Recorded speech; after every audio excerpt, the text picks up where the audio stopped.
hidden treasures of the 119th Psalm.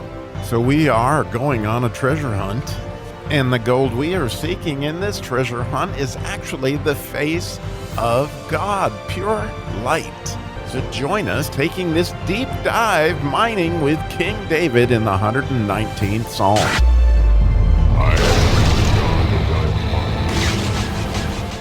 So how fun. Today we get to the 8th verse, and as we talked about as we were mining the 8th verse, when we just began the whole study, that it's really cool that David wrote this as an acrostic for each of the letters, 22 letters of the Hebrew alphabet, and then there are 8 verses in each one. And as we talked about, the number 8, sort of this number of infinity, is the idea of you try as hard as you possibly can to do what you need to do to meet God's law and that kind of stuff.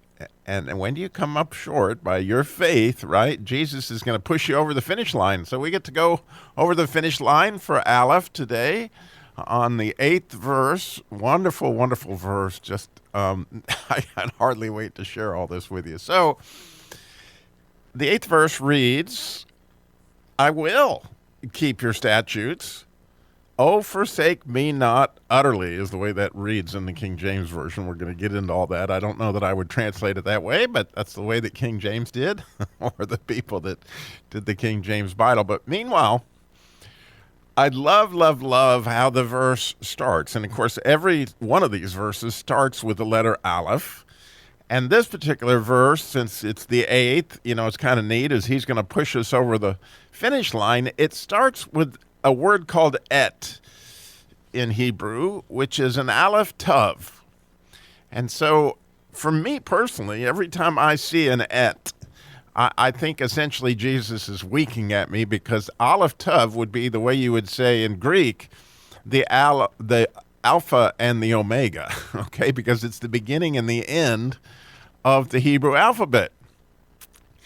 And it's in some really cool places, and time again, every time I see that Alef Tav, it's like Jesus is winking at me like, here I am again.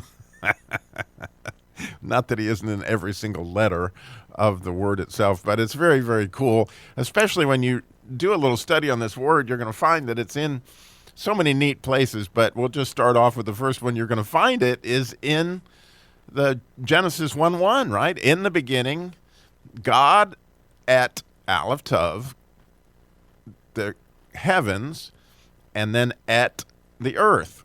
And so right before it says heaven and right before it says earth, there's this word at. And so clearly we know Jesus did, right? He created the heavens and the earth. And so, but however, if you were to look at this as a Hebrew, they're going to tell you that the word at is not translated in English. You can't translate it. In fact, if you look in a concordance of some kind, you'll see that it says there's no English equivalent, because it's essentially, from their standpoint, a piece of grammar. That the word at is there to tell you that the following word, the word that comes after the at, is the object of the verb in the sentence. And so they consider it to be a piece of grammar. Of course, the beauty of that from my perspective, and I've heard no one teach on this, so you're just in there with my muddy boots looking at it going, that I just think this is absolutely beautiful. Who is always the object of the verb? Well, that would be Jesus. So, when we start off with Alef Tav, that's certainly the beginning and the end of the Hebrew alphabet, and that's the way this verse starts, which just happens to be, we're crossing over the finish line here with this et. And the et, which is the verb in the subject, and this verb in this particular sentence is, right, I will keep or I will guard, right?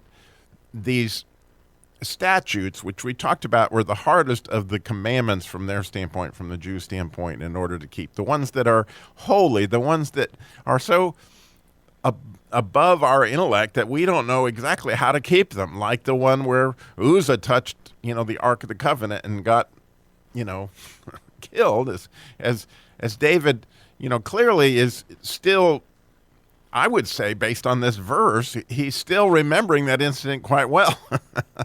So here we just start out with this idea of, I will keep these high, hard, difficult statutes. Well, how are we going to do that unless Jesus pushes us over the finish line? In other words, you got this Alef Tov saying, it's kind of like, for me, it's saying, here's how you're going to be able to keep the statute. This is how you're going to be able to get there. And essentially, it's Jesus, okay? And he's going to push us over the finish line, as David knew all well. And then we have the end of this verse, which is very tricky. And a lot of commentators struggle with this because, like, where did this come from? Well, King David had, and the Jews teach this, is beautiful, had this concept of biddle, meaning, to an extent, he saw, to a certain point of view, he saw himself as a worm, as the lowest of low, not unlike Paul, right? It's the same concept of biddle, meaning that, like, I don't deserve any of this stuff that I didn't deserve the kingdom, I didn't deserve so many different things that God gave him because, I'm the sinner, which, King David clearly, set up the thing so Uzzah got killed. And several incidents in the Bible, you can see that David was very open on the fact that he struggled. Well, so do you, so do I. That's the good news of this verse. And so this last part where it says, "Oh, forsake me not utterly," to translate that the way I would translate it for you, just using the Bible to translate it, the word forsake is the same word that God used in Genesis when he said, you will leave your father and mother. In other words, that's leaving, okay? God's leaving. Not good. God, don't leave me, all right? And then to add passion to it, he ends the verse with the same word that's there in Deuteronomy 6 we've talked about before, meod, which means greatly, or in this case, it's translated utterly, or with all your all. In other words, he really put some passion behind the fact, like, God, don't forsake me with all you got. This is the end of, love the Lord your God with all your soul and all your heart and all your might is the way that's translated there, meod. Well, this is a very passionate word. And so it's fascinating to me that he says, look, I'm going to do it, God. Don't turn your back on me with with greatness. And again, that word meod in the Bible, to give you some ideas of where you find that word, is when God, made all these different things in Genesis 1. It said, and they were very good. Well, that meod means very good. Okay, the very and very good is the meod.